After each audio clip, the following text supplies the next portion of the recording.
This is Dr. Gary Sykes, and the topic of this vlog is I'm worried about a forceps delivery.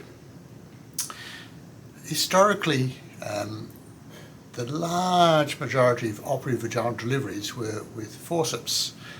That's because the vacuum cup was too unreliable, and I've certainly done many hundreds of forceps deliveries over the years, but I'm pleased to advise I've never had a baby that's been damaged in the process. So I have an excellent track record when it comes to using forceps.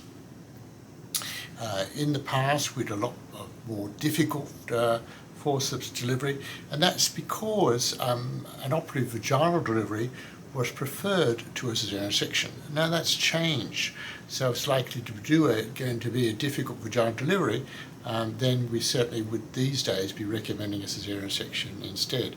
But again, in spite of doing difficult forceps delivery, I never had a baby damaged.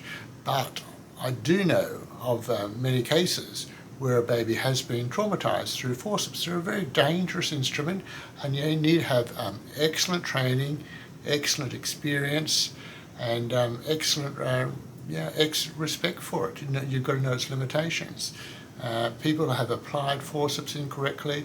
They've applied them in situations when they really should not be doing a forceps delivery. So babies certainly have been traumatized.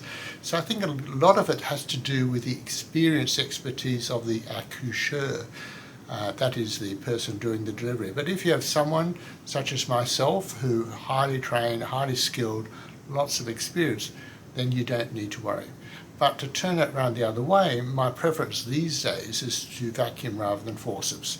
I don't do many forceps delivery, and that's because the vacuum cup sits on top of the baby's head and the forceps sit on side, and so with a vacuum cup you get away quite often with an intact perineum or minimal perineal trauma, whereas with a forceps, because they sit at the side of the head, it's a greater diameter that is presenting at the vaginal introitus, and so I feel you always need to have an episiotomy because there's more risk of a nasty tear otherwise.